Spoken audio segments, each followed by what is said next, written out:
दोस्तों, अगर आप किसी को दिलो जान से प्यार करें, उसके बिना एक पल बिताना मुश्किल हो जाए। आप उससे लड़ें और फिर खुद ही मान जाया करें। ऐसे में वो शख्स आपसे दूर चला जाए तो क्या करें? ये कहानी एक कपल की है जो कि शादीशुदा है। हॉली और जेरी इसी अपार्टमेंट में रहते हैं। अक्सर दोनों की लड़ाइयाँ होती रहती हैं। वैसे तो दोनों वर्किंग हैं, पर हॉली अक्सर जॉब स्विच कर लिया करती है। आज जब लड़ाई हुई तब जेरी ने इस बात का ताना दिया। अब भला हॉली भी कब पीछे रहने वाली थी। उसने कहा, तुम्हारी माँ को बच्चा चाहिए, वो तो मुझे माँ बनाना चाहती है, पर इस छोटे से घर में हमारा बच्चा कैसे रहेगा? वैसे ये घर इतना छोटा नहीं है, पर हॉली की ख्वाहिश अलग है। लड़ाई के थोड़ी देर बाद ही हॉली जेरी की तरफ खींची चली आई। उसने जेरी को गले से लगाया, पर होनी को कौन टाल सकता है। जेरी की मौत हो चुकी है, उसे ब्रेन ट्यूमर था। इस बात का दुख हॉली को इतना ज़्यादा है कि वो अभी भी जेरी को अपने आसपास महसूस करती है। न जाने वो जेरी को कैसे भुला पाएगी। पर हॉली खुशकिस्मती ये है कि उसके गम में शरीक होने के लिए उसकी फ्रेंड्स है, और साथ ही उसकी माँ पैट्रिशिया भी है। पैट्रिशिया की जेरी से कभी नहीं बनती थी। आज हॉली का 30वां बर्थडे है। हॉली को एक केक डिलीवर हुआ है। इसमें एक रिकॉर्डिंग भी है। इसमें जेरी की आवाज़ है। मरने से पहले जेरी इसमें अपनी आवाज़ छोड़ गया था। जेरी ने कहा है कि मैं हॉली को और भी ख़त लिखता रहूँगा। तुम कभी ये जानने की कोशिश मत करना कि ये ख़त तुम तक कैसे आ रहे हैं। तुम बस मेरी ख़तों में कही गई बातों को फॉलो करते रहना। यानी जेरी ने मरने से पहले हॉली के लिए काफ़ी कुछ अरेंज कर रखा था।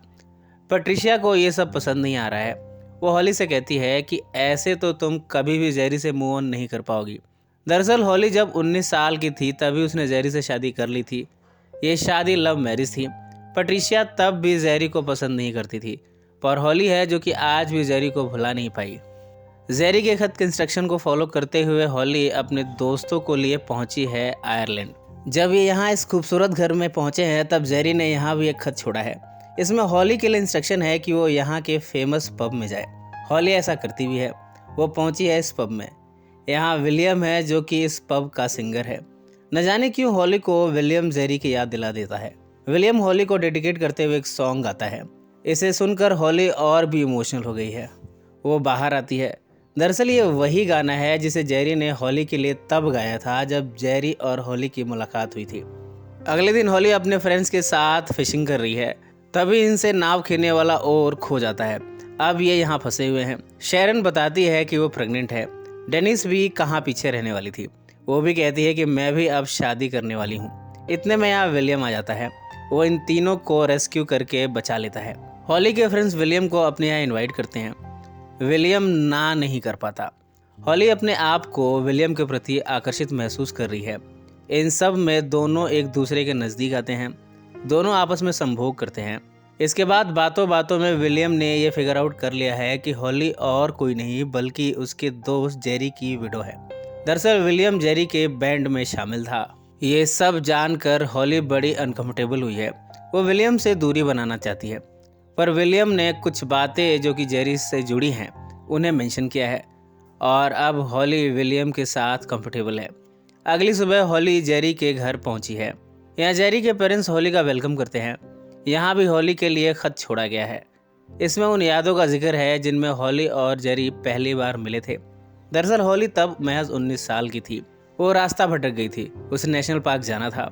जेरी उसे रास्ते में मिला था। जेरी ने उसकी हेल्प की थी। बातें कुछ ये हुई कि मुलाकात शादी में बदल गई। घर पहुंचकर जेरी ने एक मैसेज छोड़ा है। इसमें उसने लिखा है कि हॉली को शू डिज़ाइन के अपने पैशन को फॉलो करना चाहिए। हॉली इसके बाद शू डिज़ाइन की क्लास में खुद को एनरोल करती है। अब धीरे धीरे वो इन यादों से आगे निकल आई है। उसका कॉन्फिडेंस अब वापस आ गया है। हॉली का एक पुराना दोस्त है डेनियल। डेनियल के साथ वो डिनर पर जाती है। डेनियल उसे कह रहा है कि मैं तुम्हें काफ़ी पहले से पसंद करता हूँ। हॉली डेनियल के लिए वैसी फीलिंग्स नहीं रखती है। वो ट्राई भी करती है, पर वो डेनियल को गलती से जेरी कहकर बुला बैठी। इस बात पर डेनियल रेस्टोरेंट छोड़कर चला गया। अगले दिन हॉली को जेरी का अंतिम खत मिला है। यह खत पैट्रिशिया के द्वारा मिला है। यहाँ इस राज का खुलासा हो गया कि ये सारे खत पैट्रिशिया ही जगह जगह पर पहुँचा रही थी। पैट्रिशिया ऐसा नहीं करना चाहती थी, पर चूंकि ये जेरी की अंतिम इच्छा थी वो ऐसा करती रही।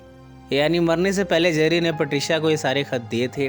और पेट्रिशिया उसके ऑर्डर्स को फॉलो करते हुए जगह जगह इन लेटर्स को पहुंचा रही थी। इन सब के बाद हॉली एक बार और डैनियल से मिली है। इसमें भी जेरी की इच्छा है। जेरी चाहता था कि हॉली की लाइफ में नया प्यार आए। हॉली डैनियल को प्रेमालिंगन करती है, पर बात कुछ बन नहीं पाई।